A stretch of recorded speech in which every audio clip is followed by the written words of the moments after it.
जय गुरु जी, शुक्राना गुरु जी और हमारे प्यारे संगत परिवार को भी जय गुरु जी। संगत जी, आज मुझे आपके साथ कुछ ऐसा शेयर करना है जो गुरु जी का आदेश भी है और कुछ एक वार्तालाप गुरु जी और मेरे बीच में था, जहां पर एक पर्टिकुलर वर्ड को लेकर के मैं बस ठन गई थी कि ये नहीं बोलूंगी, बस ये वर्ड नहीं बोलूंगी मैं आपको। तो सारे मैसेजेस और गुरुजी की पूरे ऑर्डर्स सब कुछ आपके साथ शेयर करने से पहले करेंगे हम गुरुजी का मंत्र जाप। ओम नमः शिवाय, शिवजी सदा सहाय। ओम नमः शिवाय, गुरुजी सदा सहाय। जय गुरुजी, शुक्राना गुरुजी। संगत जी, गुरुजी का एक आदेश था आज कि आप सभी चैट बॉक्स में या फिर पर्सनली मैसेंजर पर जाकर भी मैसेज कर सकते हो।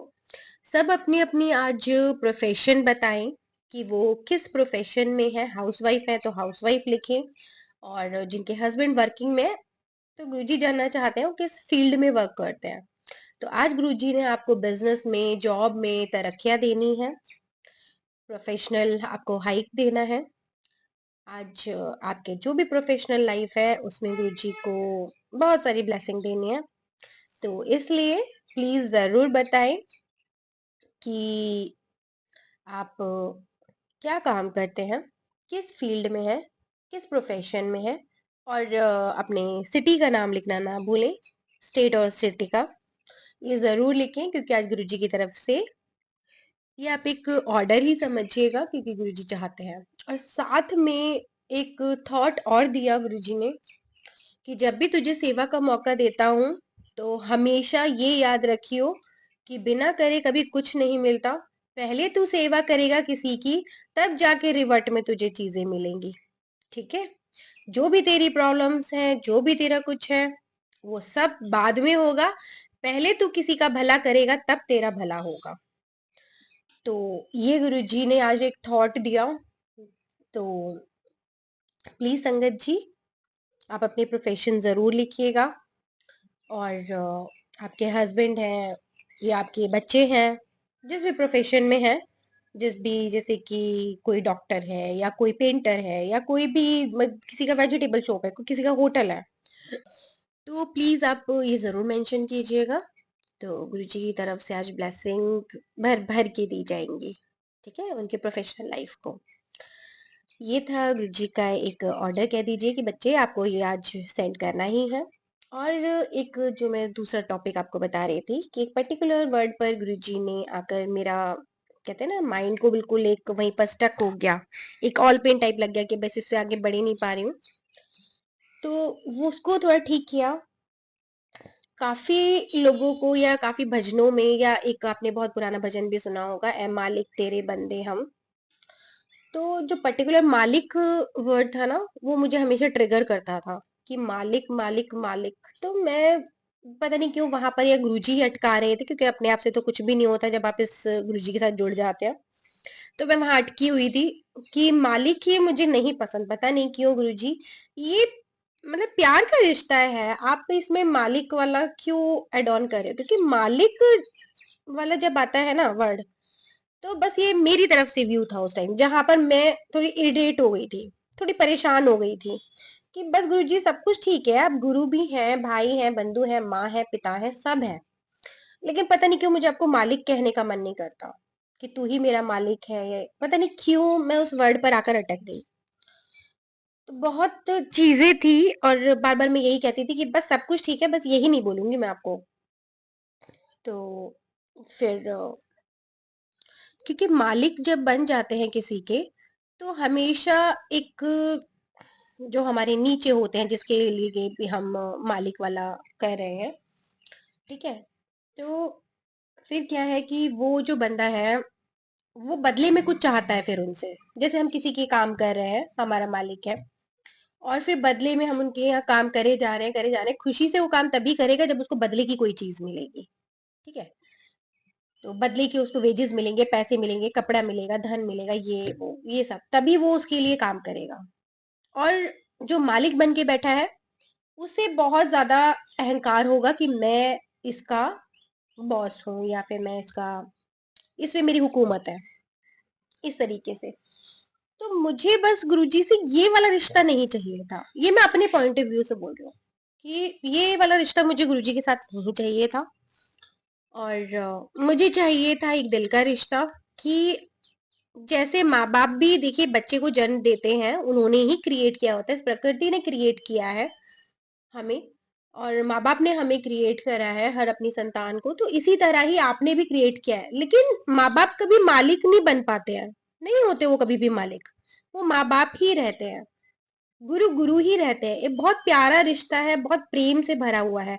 इसमें मुझे पता नहीं क्यों मालिक वर्ड से ना अहंकार का, मुझे कहते हैं ना, स्मेल सी आने लगी, मुझे वो इरिटेट करता था बहुत माइंड में। तो मुझे लगता था बस गुरुजी यही नहीं बोला, बाकी आप सब ठीक है। आप मुझे पिता के समान प्यार करते हो, आप मुझे माँ के समान प्यार करते हो, गुरु के समान, भाई बंधु सब कुछ आप रिश्ते निभा लेते हो।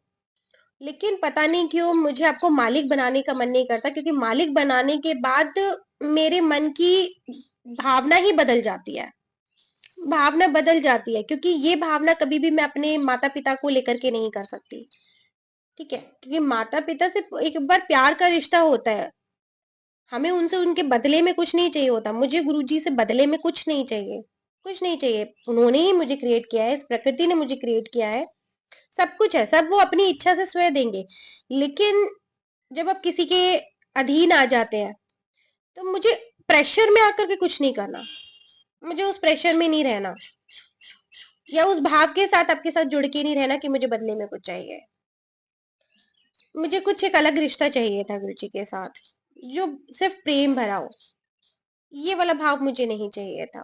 तो गुरुजी ने उस चीज को शायद समझा होगा, या मुझे कभी फोर्सफुली भी ये चीजें मेरे सामने नहीं आई कि नहीं मैं ही तेरा मालिक हूँ, और मैं ही तेरा क्रिएटर हूँ, तुझे मुझे ही मतलब बोलना ही पड़ेगा ये पर्टिकुलर वर्ड, क्योंकि काफी लोगों के मुंह से भी मैं सुनती थी। तो कहीं ना कहीं पता नहीं क्यों बस ये अटक जाती थी। बस गुरुजी, मैं यही कहना चाहूंगी, अटकती इसलिए थी क्योंकि मैं रिश्ता कोई और चाहती थी। मैं, मेरे अंदर फीलिंग कुछ और थी आपको लेकर के, मैं बदले में कुछ नहीं चाहती थी। मैं उस फीलिंग के साथ आपको नहीं मानना चाहती थी कि आप मेरे क्रिएटर हो, आप मेरे ये हो, उस भाव से कि मुझे बदले में कुछ चाहिए आपसे। बस निस्वार्थ है, कुछ नहीं चाहिए मुझे, कुछ नहीं चाहिए। बस अपने से जोड़ के रखिए, एक जो कनेक्शन है ना प्रेम भरा, माता पिता से जुड़ के रहे, बस वो चाहिए। उनकी सेवा करूं और फिर उसके बदले में मुझे प्रॉपर्टी मिले, मुझे ये मिले, मुझे खजाने मिले, मुझे भौतिक चीजें मिले, इस वजह से माँ बाप से नहीं कनेक्ट होना चाहती, कभी नहीं। जुड़ना चाहती हूँ तो प्रेम से बस, कि एक अलग रिश्ता है, भाई से, किसी से भी, सबके ऊपर ही लागू होता है कि जिससे भी जुड़ना चाहो आप, एक के अंदर एक प्रेम का एक एनर्जी ट्रांसफर होनी चाहिए। ठीक है, एक भाव होना चाहिए, उसमें वासना इंक्लूड नहीं होनी चाहिए अगर आप किसी अदर रिलेशन में जा रहे हैं तो एक प्रेम होना चाहिए। आजकल शायद गुरुजी इसी चैप्टर पर पढ़ा रहे हैं, तो ये होना जरूरी है। तो समझ में आ गया कि मैं मालिक वर्ड क्यों नहीं बोलना चाहती थी गुरुजी को, कि आप मेरे मालिक हैं, आप मेरे। हो सकता है काफी संगत को इसके ऊपर ऑब्जेक्शन भी हो, बहुत सारी और भी चीजें निकले, लेकिन ये मेरी थिंकिंग थी। और गुरुजी ने यहाँ पर अटकाया मुझे, जहां पर उनको क्वेश्चनिंग पुट करवानी होती है ना, या जिसका जवाब उन्हें दिलवाना होता है, तो वहां पर वो दिलवाते हैं। और काफी टाइम से, मैं एक चीज और बताऊं, कि मेरी चीजें बिल्कुल, गैजेट्स वगैरह को बिल्कुल गुरुजी ने दूर कर दिया है। जैसे मुझे पहले यूनिवर्सल जो भी मैसेजेस मैं लेती थी, कभी कभी सुन भी लेती थी, टैरो को है या ऐसे अदर है, क्योंकि आपको भी नीड पड़ती है, टेलीपैथी मैसेजेस हैं या इनके, तो गुरुजी ने सबसे हटवा दिया, इस टाइम सब कुछ हटवा दिया है, कि कुछ नहीं। जब याद करो कि जब बहुत पुराना ऋषि मुनियों का टाइम था, कोई भी सुविधा नहीं थी, कुछ भी नहीं था, इवन लाइट भी नहीं थी, दिए भी नहीं थे, और उनका सोचो जो बिल्कुल वादियों में, कैलाशों में जाकर के साधना करते हैं, तो वो मैसेजेस कैसे अटेंड करते हैं, वो कैसे करते हैं। शायद ये सबका पाथ सबके साथ नहीं होता है, ये अलग है। शायद वो लोग मुझसे कनेक्ट करेंगे जो इस स्पिरिचुअल जर्नी पर है, कि ये डायरेक्ट डिवाइन मैसेजेस मिलना तो जब ये होता है जब आप एक स्पिरिचुअल पाथ पर होते हो, ठीक है? वो सबके साथ नहीं होता है। होता उनके साथ ही है जिसको गुरुजी को कनेक्ट करवाना होता है, या जिनकी लाइफ में ये यात्रा लिखी होती है। उन्होंने कहा कि लोग अपनी इस स्पिरिचुअल जर्नी से इसलिए भागते हैं कि उनको वैराग्य मिल जाएगा। वो अपनी लाइफ से घर छोड़ छाड़ के सब चले जाएंगे, सब कुछ छोड़ देंगे, घर में अपने बच्चे अपने गृहस्थी को छोड़ देंगे, इसलिए वो इस बात पर नहीं चढ़ते हैं। और गृहस्थ जीवन को ही सबसे बड़ा जीवन इसलिए कहा गया है क्योंकि उसमें रहकर भी अगर आप स्पिरिचुअल जर्नी अध्यात्म पर जाते हैं, इस ब्रह्मांड को जानने के, अपने आप को जानने के पाथ पर अगर आप चलते हैं, तो वो सबसे बड़ा आपका लाइफ का सक्सेस कहलाएगा कि गृहस्थ जीवन में रहकर भी आपने भगवान को और अपने आप को जाना। ये पाना नहीं होता, जानना होता है अपने बारे में भी, और बाहरी दुनिया और आंतरिक दुनिया दोनों के बारे में ही जानना होता है। जरूरत नहीं होती है कि घर बार छोड़ कर के आप सब चीजें निकल जाए। एक बैलेंस ही गुरुजी ने बनवाया कि तुझे गृहस्थी भी संभालनी है अपनी। बीच में ऐसा मन हुआ था वैराग्य कि बिल्कुल सब कुछ छोड़ने का मन कर गया, और इतना मन करता था कि बस ऑल द टाइम तो मैं ध्यान करते रहो और बस पूजा पाठ में लग जाओ, जबकि मैं ऐसी बिल्कुल नहीं थी, बिल्कुल अपोजिट थी। और जब चेंज हुई तो लगा कि सब कुछ छोड़ दो, गृहस्थी छोड़ दो और निकल जाओ, बस मुझे अकेला छोड़ दो, मुझे अकेला रूम दे दो, मुझे बस अपनी इसी पूजा पाठ में रहने दो, मुझे और जानना है और जानना है। जब आप इस जर्नी पर होते हो तो आपके अंदर एक भूख जाग जाती है उन चीजों को और ज्यादा ग्रहण करने के लिए। तो फिर गुरुजी ने उस चीज को बैलेंस करवाया। जब जब मैं ज्यादा डीप जाने लगती तो एकदम खुड़का सा ऐसा होता था और लाइफ शेक करती थी मेरी, और नहीं, बैलेंस रखो, बैलेंस रखो। तो चीजें बैलेंस रख के उन्होंने मेरी पर्सनल लाइफ को भी हील करा, और मेरा स्पिरिचुअल लाइफ को भी कंटिन्यूटी में रखा, मेरे अपने चक्रास पे भी काम करवाया बॉडी के। और बाहरी दुनिया जो मुझे पहले नहीं दिखती थी, सिर्फ अपने आप या मोबाइल ही दिखता था, ठीक है, तो वो भी दिखनी शुरू हो गई, जो पहले कभी ध्यान ही नहीं दिया।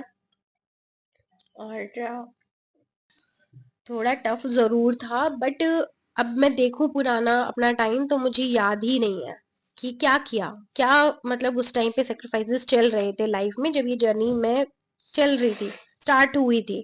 क्योंकि बहुत सारे ब्लॉकेजेस थे, हार्ट में भी, अपनी बॉडी में भी, हर तरीके की लाइफ में, प्रोफेशनल, फाइनेंशियल, बच्चों की लाइफ में, सब में ब्लॉकेज थे, जिसे हम ब्लैक मैजिक का नाम दे देते हैं। वो सब जगह थे।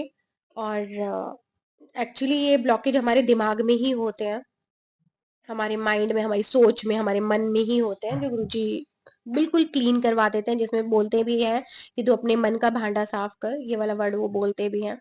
तो यही चीज गुरुजी ने, मतलब मेरा मन और मेरे जो तन में भी जो भी ब्लॉकेजेस थे, बॉडी में भी बीमारियां थी, उनको भी हील करा, और माइंड क्लियर करा, एक दूसरे के प्रति सब कुछ गुरुजी ने हील कराया। तो गृहस्थी में रहकर भी आप इस अध्यात्म पर चल सकते हैं, लेकिन आपके साथ गुरुजी का होना, गुरु का होना बहुत जरूरी है, क्योंकि ये अकेले खुद से करना ये बहुत टफ है। क्योंकि एनर्जीज का खेल होता है और बहुत अप एंड डाउन आते हैं इसमें, आपको संभालने के लिए और पल पल आपको मार्गदर्शन देने के लिए गुरुजी का होना बहुत जरूरी है, बहुत ज्यादा जरूरी है। और उन्होंने मेरा पूरा साथ दिया, कभी मुझे अकेला नहीं छोड़ा। बहुत सारे लाइफ में इमोशंस थे, बहुत सारे प्रैक्टिकल भी चीजें चल रही थी कि अगर on the time that time तुमने ये चीजें नहीं करी, अपने जो भी हमारे ब्लॉकेजेस वो रिमूव नहीं करें, तो आपके साथ ये घटना घट जाएगी, और घटती भी थी, बट हम उससे बिल्कुल बाहर निकल आते थे। उन्होंने बिल्कुल फूलों की तरह एकदम पूरी जर्नी करवाई अभी तक की, क्योंकि असल जर्नी तो अब शुरू हुई है जब आप एक मौन की स्टेज पर आ जाते हो। और अभी गुरुजी ने वो वाला स्टेज दिया हुआ है कि जिसमें सब कुछ शून्य पर आ गया है। कल गुरुजी को एक तिलक भी, जैसे हम डेली करते हैं, तो बिल्कुल शून्य बना हुआ था। तो मुझे लग गया था कि गुरुजी अब शून्य में एंटर करवा रहे हैं। तो ये एक वो वाली अवस्था है जब आप बिल्कुल साइलेंट हो जाए और ना आपके को पास्ट की चिंता है ना फ्यूचर की चिंता है, कभी कुछ नहीं। जो क्षण अभी चल रहा है बस उसे फील करो, जो बस अभी चल रहा है। कोई मंत्र नहीं, कोई चैंटिंग नहीं, सब कुछ इस टाइम गुरुजी ने बिल्कुल स्टॉप करा दिया। और शायद ये मेरी लाइफ का एक कहते हैं ना बहुत बड़ा टर्न है कि पहले मैं कुछ डायनामिक टाइप की कुछ और साधनाएँ, कुछ अलग ही चल रहा था। एक्चुअली बताऊँ तो मुझे खुद भी नहीं पता क्योंकि इन चीज़ों के बारे में हम नहीं जानते हैं।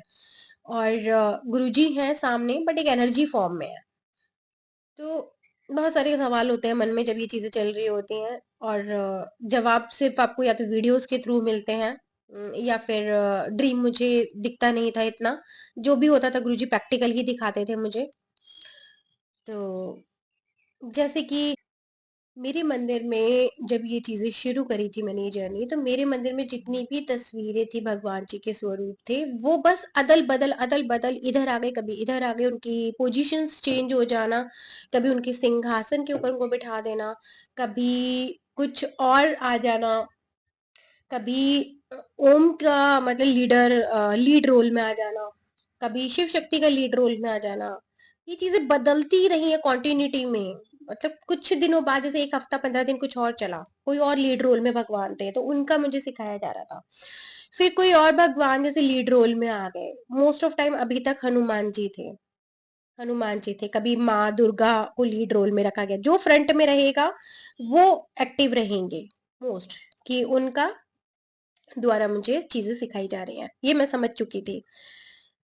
और कभी शिव शक्ति होते थे, कभी खाटू श्याम जी होते थे, कभी सब अलग-अलग, कभी गणेश जी का। तो इस तरीके से था, बीच-बीच में स्वरूप चेंज भी करवाए गए कि दूसरा नया लेकर आइए, खंडित हो गया। तो वो भी चेंज करवाए गए। और जस्ट ओम के नीचे जो सेंटर में बैकग्राउंड में ओम है, उनके नीचे सेंटर में जो भी स्वरूप लगता, वही लीड रोल में रहता। तो वो लीड रोल में आ गया संगत जी। तो अभी कल मैं आपको रिसेंटली बताती हूँ कि रिसेंटली में अभी तक मेरे चाइल्डहुड से हनुमान जी मेरे लीड रोल में रहे हैं। वो कभी ऐसा नहीं है कि उनको मैंने साइड में रखा हो, हमेशा। कल कुछ ऐसा हुआ कि आप खुद ब खुद वो चीजें ऐसे शफल करने लग जाते हो, तो वो सब गुरुजी कराते हैं, एक एनर्जी कराती है। तो कल फर्स्ट टाइम ऐसा था कि हनुमान जी, क्योंकि राम जी का दरबार गुरुजी ने खंडित बुलवा के हटवा दिया था, तो वो दोबारा भी नहीं आए हैं स्वरूप मेरे मंदिर में। तो शिव शक्ति और उनके शिव परिवार के पास कल गुरुजी ने हनुमान जी को बिठाया ऐज़ क्योंकि शिव शक्ति और 2 बच्चे, आप समझिए राम सीता और उनके 2 बच्चे, इस तरीके से उन्होंने हनुमान जी को वहाँ पर उनके चरणों में, उनके साथ में स्थापित करवाया। और सेंटर में कल एक्टिव करवाए राधा कृष्ण। जैसे कि मैं भी कुछ आप सत्संग में सुन भी रहे होंगे कि आजकल मैं प्रेम, प्रेम, प्रेम को लेकर के गुरुजी करवा रहे हैं। तो सेंटर में आए राधा कृष्ण, जो अब लाइफ में शायद प्रेम क्या होता है वो सिखाएंगे, क्योंकि सब एनर्जी फॉर्म में ही सिखाया जा रहा है। आपको यूनिवर्सल मैसेजेस अब उनके थ्रू ही मिलेंगे, वही सिखाएंगे आपको, शायद शून्यता में एंटर करवाएंगे। इसी तरह से कल मैंने जो स्वामी प्रेमानंदचार्य जी हैं जो वृंदावन में है, बहुत फेमस हैं इस टाइम, तो उनका भी कल मैंने मैसेज सुना था कि बचपन से वो शिव और शक्ति के बहुत बड़े भक्त थे, बहुत मानते थे, बट क्या हुआ, एंड ऑफ द जर्नी शायद उन्हें ट्रांसफर करके कहा राधा कृष्ण पर ला दिया। और कृष्ण के बाद भी वो किसके डिवोटी बन गए, राधा के बन गए। तो इस तरीके से कुछ चेंजेस आते हैं। जो शिव के भक्त होते हैं ऑटोमेटिकली वो कृष्ण की तरफ चले जाते हैं, विष्णु भगवान की तरफ। और जो विष्णु के भक्त होते हैं ऑटोमेटिकली उन्हें शिव भक्ति दी जाती है, सिखाया जाता है। ये कुछ क्रॉस कनेक्शन ऐसे रहते हैं एक दूसरे के, यही गुरु बनते हैं। तो बहुत सारी चीजें हैं संगत जी इस जर्नी में मेरे, कभी बिल्कुल एक एक बारीकियों से शेयर करूंगी। और साथ में जैसे एक एग्जांपल बहुत छोटा सा देती हूँ कि काफी संगतों के घर पर गुरुजी साक्षात शहद वर्षा करते हैं। ठीक है, शहद वर्षा। तो जब मेरी जर्नी प्रैक्टिकल की थी, बिल्कुल प्रैक्टिकल चीजें मुझे दिखाई जाती थी, करती थी, तो मुझे स्वरूप से कभी मेरे घर में खुशबू नहीं आई है। मुझे कभी शहद वर्षा ऐसा कुछ नहीं हुआ है मेरे घर पर। लेकिन जब मैं अपने साधना पे बैठती, तो मुझे लगता कि मेरे ही सिर पे पूरा शहद बह रहा है, ठीक है? इस तरीके के कुछ विज़न्स दिखाए जाते थे, साधना में, कोई ड्रीम में नहीं, कि आप बैठे हो और आपके सर पे से ही, जैसे आप शिवलिंग पे करते हो, तो आपके सिर पे ही शहद पूरा नीचे तक जा रहा है, इस तरीके से। और जब-जब गुरुजी का मैसेज आता था कि तेरे घर पे स्वरूप से ऐसे महक आएगी, तो मैं बस यही कहती थी, स्वरूप से महक का मैं क्या करूँगी? मेरी वाणी में महक दीजिए, मेरी शहद की मिठास मेरी वाणी में दीजिए, मेरी लाइफ में दीजिए, मेरे जो रिलेशन में उनमें मिठास दीजिए। जब हम बैठें तो उनकी जब हँसी हो तो उनमें महक आए, मुझे वो चाहिए।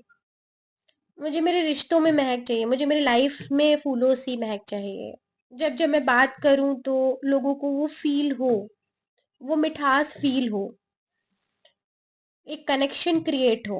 वो मैं गुरुजी से माँगती थी हमेशा कि मुझे ये वाला नहीं चाहिए, मुझे वो चाहिए जो असली चीज़ें हैं। असली फूलों की महक किसे होती है? जो लाइफ में महकता है, जो जीवन महकता है। जब आपके बच्चे आपके साथ होते हैं तो यही स्वर्ग है और यही नर्क है।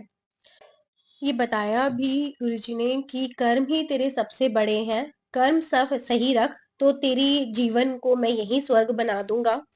कहीं ऊपर नीचे कहीं बाद में स्वर्ग नहीं है, जो है स्वर्ग नर्क यही है और तेरे कर्म ही तुझे यहाँ नर्क बना देंगे तेरे जीवन को। तो अपने कर्मों पर ध्यान दे और साथ में थोड़ी भक्ति कर, तो बस यही तेरा स्वर्ग है। जहाँ तेरा ये जो पल चल रहा है, जो क्षण चल रहा है अभी, यही तेरे लिए स्वर्ग है, इसके अलावा और कोई स्वर्ग नहीं है। और बहुत सारी चीज़ें गुरुजी ने समझाई।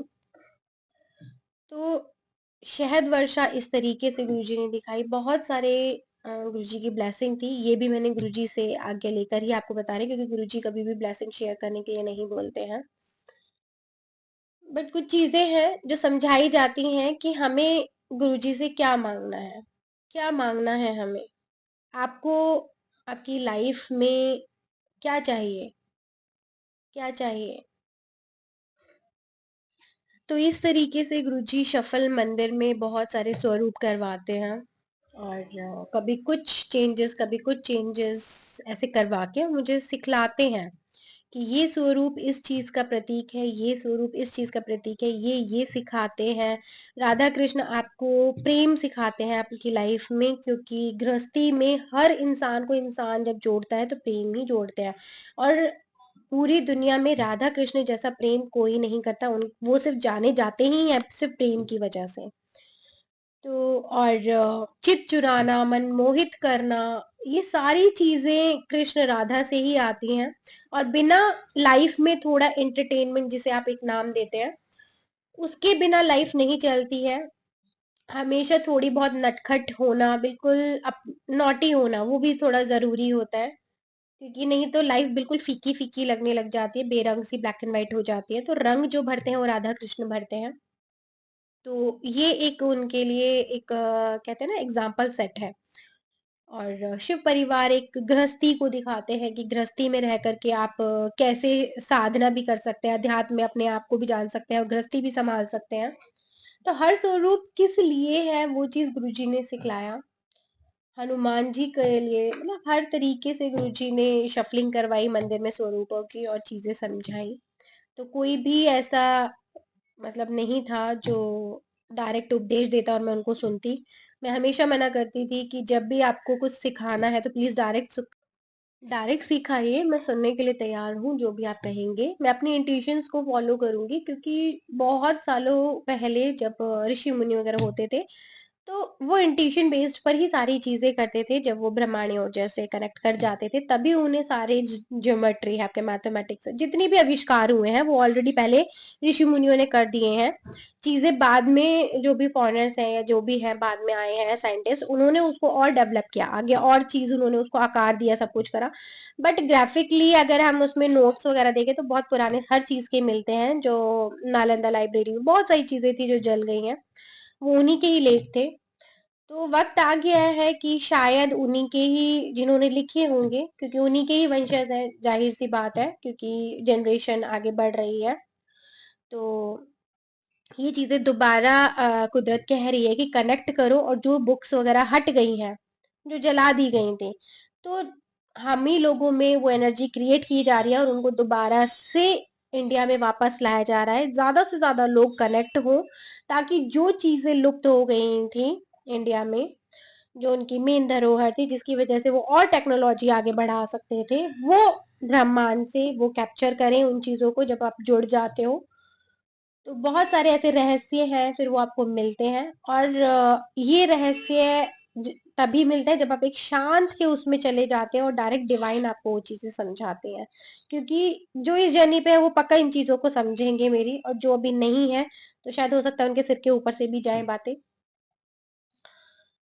लेकिन ये रास्ता जरूर है आपकी भौतिक लाइफ को और आपकी स्पिरिचुअल लाइफ को, आपकी हर तरीके से आपको खुद को भी नर्चर करने के लिए पूरा सपोर्ट करती है। तो अध्यात्म से इससे डरे नहीं। गृहस्थी के साथ साथ भी आप इस जर्नी पर चल सकते हैं। ये शिव ने ही बताया है, क्योंकि उन्होंने गृहस्थ जीवन भी जिया और उनसे बड़ा अध्यात्म किसी ने नहीं किया है, उनसे बड़ी साधना किसी ने नहीं किया है। सारी साधना उनसे ही निकली है। उन्होंने ही, शिव ही उस ब्रह्मांडीय ऊर्जा से कनेक्ट हुए और शिव से ही जैसे ही वो कनेक्ट हो गए, और सारे ही तंत्र है, विद्या है, साधना है, और जितने भी नृत्य है, सब कुछ शिव के थ्रू फिर वो आता चला गया। ठीक है। तो मेन है जुड़ने के लिए इस ब्रह्मांडीय ऊर्जा से। आप जो आपके आकाशीय ऊर्जा है उससे, यूनिवर्स की जो भी एनर्जी है उनसे आपको जुड़ने की जरूरत है। आप ये देखिएगा कि जितनी भी चीजें, भले ही मुगलों ने, अंग्रेजों ने उनको मिटा दिया हो, जला दिया हो, सब कुछ बर्बाद कर दिया हो, लेकिन यूनिवर्स भी वही है और आप भी वही हैं, और आप उस उन्हीं डीएनए से हो जिन्होंने वो किताबें लिखी थी। ठीक है। जिन्होंने वो चीजें निकाली थी, आविष्कार किया था, या जो भी चीजें उन्होंने अपने नोट्स में लिखी थी, तो उन्हीं के ही वंशज हो आप भी। और शायद कुदरत ये कह रही है कि दोबारा से कनेक्ट हो, और वो आपको बहुत सारी चीजें बताना चाहती हैं जो उस टाइम नष्ट हो गई थी, बर्बाद कर दी गई थी।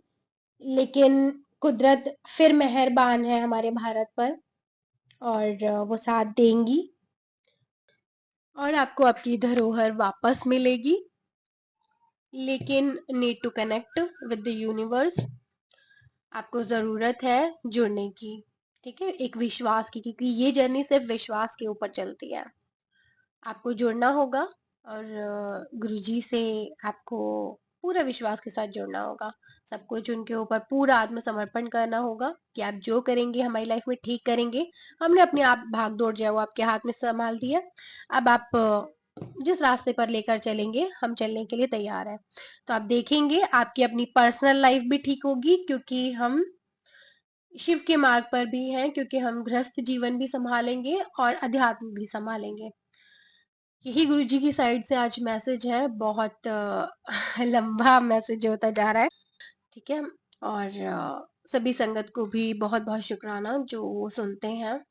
प्लीज थोड़ी सी फीलिंग्स को, क्योंकि सबके अलग अलग होते हैं, हो सकता है इसको सुनने के बाद बहुत सारी आपके पास थोड़ा सा आपको बुरा लगे, ऐसा कुछ है कि मालिक वर्ड पे में भी लोग कमेंट करें।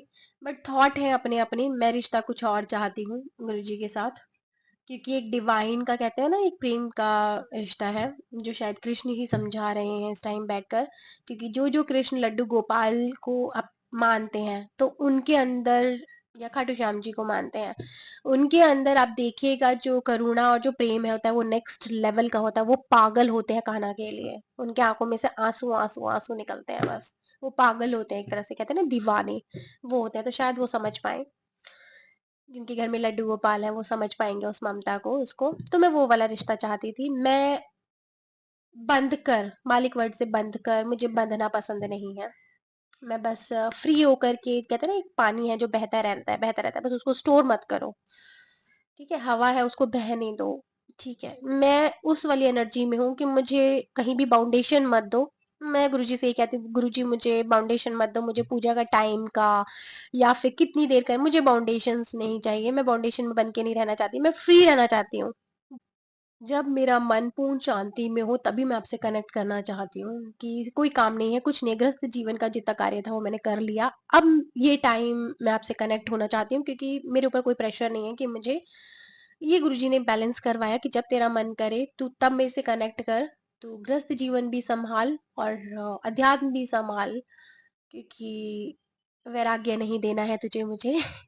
दोनों ही चीजें बैलेंस करके करनी है। और जिसे कई बार ये होता था कि गुरुजी, मैं तो बल्कि मालिक वर्ड नहीं, मैं तो ये कहना चाहती हूँ आपसे कि मैं आपसे ज्यादा प्यार करती हूँ। तो गुरुजी और फिर मेरे को ये चीज दिखलाते नहीं, मैं ज्यादा प्यार करता हूँ। तो फिर नहीं, कि ऐसा हो ही नहीं सकता, आप मेरे से ज्यादा कभी प्यार कर ही नहीं सकते हो। मैं जब नेचर में जाती थी तब भी कि मैं ज्यादा प्यार करती हूँ आपसे, क्योंकि मैं ख्याल रखती हूँ। तो वो कहते, फिर गुरुजी कहते नहीं, तेरी मतलब मैं तेरा ज्यादा ख्याल रखता हूँ। तो इस तरीके से मैं ज्यादा ऐसे होता था। और फिर एंड ऑफ द डे गुरुजी ही जीतते हैं, क्योंकि वो प्रूफ करके दिखा देते हैं हर हालत में कि नहीं, देख ले, मैं ही तेरा प्यार ज्यादा करता हूँ, तेरे से ज्यादा प्यार करता हूँ। तो फिर मैं हार जाती थी और बोलती थी ठीक है। ठीक है, आप जीते और आप ही ज्यादा प्यार करते हैं, क्योंकि आप नहीं हैं, कुदरत नहीं है, ये एनर्जी नहीं है, तो मैं सरवाइव ही नहीं कर पाऊंगी, मैं खड़ी ही नहीं रह पाऊंगी। आपकी एनर्जी निकलते ही, आपकी ही जो भी है आशीर्वाद निकलते ही मैं सिर्फ मिट्टी का ढेर हूँ। तो एंड ऑफ द डे फिर ये होता था, बट कॉन्वर्सेशन बहुत प्यारी होती थी। और आज भी चलती है वो कि नहीं, मैं ही गुरुजी आपसे ज्यादा प्यार करती हूँ, आप नहीं करते हो इतना। आप तो बस ऐसे ही करते रहते हो। मैं ज्यादा करती हूँ, प्रूफ करने में लग जाती थी उस चीज को, पूजा पाठ से नहीं, किसी और चीज से नहीं, पता नहीं कैसे, बस इमोशंस में चलता रहता था माइंड गेम। तो अब वो चीज गुरुजी प्रैक्टिकल कुदरत द्वारा प्रूफ भी करते थे कि नहीं, मैं ज्यादा प्यार करता हूँ। अच्छा तुझे ये पसंद है, ये खाने ले, ले, सरप्राइजिंगली कि देख ले, मैंने तेरे लिए ये भेजा ना, तो मैं ज्यादा प्यार करता हूँ। मैं कहती अच्छा नहीं, मैं ज्यादा प्यार करती हूँ। तो बस ये सब चलता था। तो मैं हार जाती थी जब वो मेरी पसंदीदा चीज को बिल्कुल मेरे सामने रख देते थे, और उसको देख करके मैं मेल्ट हो जाती थी कि अरे भाई, ये तो मेरा फेवरेट है, अब इसके आगे मैं क्या बोलूं, ठीक है मैं हार गई। तो कुछ चीजें इस तरीके से बहुत ही एंटरटेनिंग, तो ऐसे में मैं मालिक वर्ड नहीं बोल सकती उनको, तो शायद आप समझ रहे होंगे। चलिए संगत जी, अब हम करते हैं अपने शुक्राना सत्संग को यहीं विराम। नेक्स्ट में हम लोग शुक्राना सत्संग ऐड ऑन करेंगे, क्योंकि ये सत्संग बहुत ज्यादा लंबा हो गया है ये। और फिर से हम गुरुजी के नए मैसेजेस, उनकी ब्लेसिंग के साथ फिर से हाजिर होंगे। जय गुरुजी, शुक्राना गुरुजी, राम राम गुरुजी।